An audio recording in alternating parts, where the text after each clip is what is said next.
Hello everyone, welcome back to Anju's academy. So guys, మనకు రీసెంట్గానే IBPS RRB notification అయితే రావడం జరిగింది. నోటిఫికేషన్కి సంబంధించిన డీటెయిల్స్ కూడా వచ్చడం జరిగింది.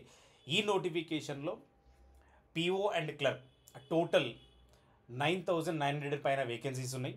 అందులో మన తెలంగాణ అండ్ ఏపీకి సంబంధించి తెలుగు స్టేట్స్కి సంబంధించి అరౌండ్ 1,200 వేకెన్సీస్ ఉండే, మళ్ళీ తర్వాత సప్తగిరి బ్యాంక్ నుంచి కూడా అడిషనల్ వేకెన్సీస్ అయితే రావడం జరిగింది. కాబట్టి ఓవరాల్గా మన తెలుగు స్టేట్స్లో 1,300 వరకు కూడా పైన వేకెన్సీస్ ఉన్నాయి అండ్ ఓవరాల్గా 10,000 వరకు కూడా వేకెన్సీస్ ఉన్నాయి. దీంట్లో చాలా డిస్కషన్ అయితే ఎగ్జామ్ ప్యాటర్న్ గురించి జరుగుతుంది. ఎగ్జామ్ ప్యాటర్న్ చేంజ్ అయిందని, పర్టికులర్గా సో సెక్షనల్ టైం వచ్చిందనేది మాట్లాడుతున్నారు. సో ఒకసారి దానికి సంబంధించిన ఇన్ఫర్మేషన్ అఫీషియల్ వెబ్సైట్లో ఆర్ అఫీషియల్ నోటిఫికేషన్లో ఏముందో ఒకసారి ఇక్కడ చూద్దాం. ఇది మనకు అఫీషియల్ నోటిఫికేషన్లో పేజ్ నెంబర్ 17 ఇక్కడ దీనికి సంబంధించిన ఎగ్జామ్ ప్యాటర్న్ అయితే ఇవ్వడం జరిగింది. సో ఫస్ట్ ఇది ప్రిలిమ్స్ ఎగ్జామ్కి సంబంధించి ఆఫీస్ అసిస్టెంట్ అంటే క్లర్క్ సంబంధించిన ఇది ఎగ్జామ్ ప్యాటర్న్ అండ్ ప్రిలిమ్స్లో ఆఫీసర్ స్కేల్ 1కి సంబంధించిన ఎగ్జామ్ ప్యాటర్న్. జనరల్గా ఎవ్రీ ఇయర్ ఉండే విధంగానే ఉంది.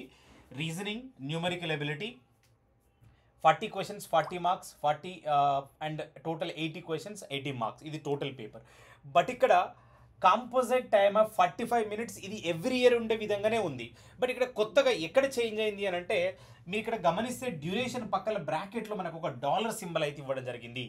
ఈ రెండు ఎగ్జామ్ ప్యాటర్న్ చూస్తే ఈ సబ్జెక్ట్స్ క్లర్క్ కానీ పిఓ కానీ రెండు సేమ్ ఉన్నాయి. రెండిట్లో కూడా ఒక డ్యూరేషన్ దగ్గర మాత్రం బ్రాకెట్లో డాలర్ సింబల్ ఇవ్వడం జరిగింది. సో ఈ డాలర్ అంటే ఇక్కడ కింద అయితే ఎక్స్ప్లెయిన్ చేయడం జరిగింది.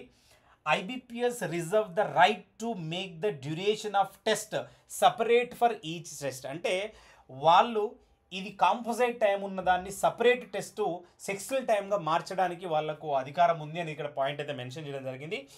This will be duly communicated to the candidate in the information handout.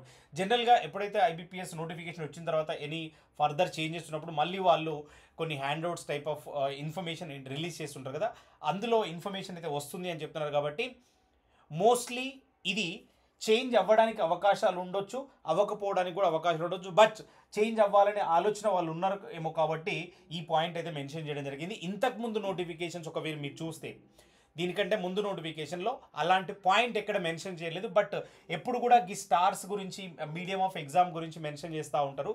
But పర్టికులర్గా ఇది ఈ పర్టికులర్ నోటిఫికేషన్లో మెన్షన్ చేశారు కాబట్టి ఐబీపీఎస్ మేబీ ఇలాంటి థాట్లో ఉందేమో, కాబట్టి దాన్ని ప్రాపర్గా డెసిషన్ తీసుకున్న తర్వాత డెఫినెట్గా ఆ ఇన్ఫర్మేషన్ అయితే వస్తుంది. ఇది కొత్తగా ఇచ్చిన పాయింట్. ఎగ్జామ్ ప్యాటర్న్కి సంబంధించి చేంజెస్ అంటే ఈ టైం అనేది సపరేట్ టైం అంటే సెక్షనల్ టైం ఉండడానికి అవకాశం ఉంది అని ఇక్కడ పాయింట్ అయితే మెన్షన్ చేశారు. అదేవిధంగా మెయిన్స్ ఎగ్జామ్కి సంబంధించిన ఎగ్జామ్లో ఉన్న సబ్జెక్ట్స్ అన్ని చూస్తే కూడా ఇక్కడ కూడా సిమిలర్గానే డ్యూరేషన్ రిమైనింగ్ అన్ని సేమ్ ఉన్నాయి. ఇక్కడ డ్యూరేషన్ అయితే ఇక్కడ మీరు గమనిస్తే మళ్ళీ అక్కడ డాలర్లో ఇచ్చారు, ఇది కూడా సేమ్ పాయింట్ మెన్షన్ చేశారు.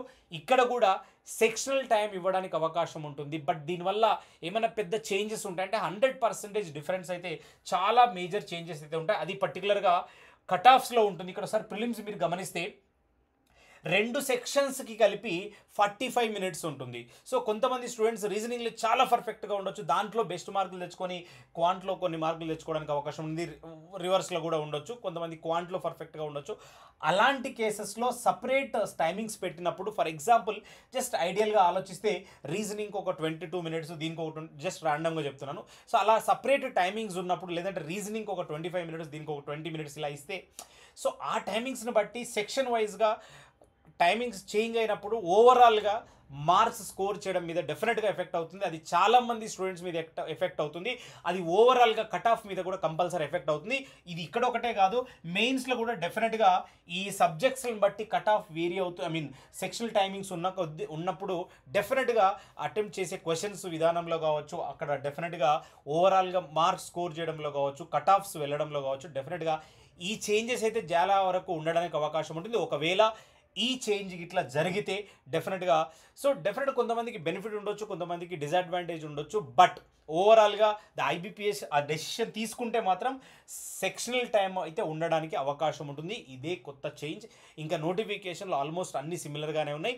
ఈ నోటిఫికేషన్లో ఉన్న మేజర్ చేంజ్, ఒక గుర్తుపెట్టుకోవాల్సిన పాయింట్ ఇది ఒకటి గుర్తుపెట్టుకోవాలి. ఒకవేళ ఫ్యూచర్లో దానికి సంబంధించిన update as soon as possible వస్తే దాని గురించి కూడా మనం చూద్దాం. బట్ డెఫినెట్గా ఎగ్జామ్ ఎలా ఉన్నా సెక్షువల్ టైం ఉన్నా ఓవరాల్ టైం ఉన్నా కూడా ఎగ్జామ్ని ప్రాపర్గా ప్లాన్ చేసుకొని ఒక ప్రాపర్ షెడ్యూల్ తీసుకొని ప్రాపర్ స్ట్రాటజీ తోటి డెఫినెట్గా వెళ్తే ఈ 2 monthsలో కూడా ఎగ్జామ్ క్రాక్ చేయడానికి అవకాశం ఉంటుంది. కాబట్టి ఇమీడియట్గా ఎవరైతే ఇంకా ప్రిపరేషన్ స్టార్ట్ చేయలేదో ప్రిపరేషన్ స్టార్ట్ చేయండి, ఎగ్జామ్ క్రాక్ చేయండి. Thank you guys, all the best.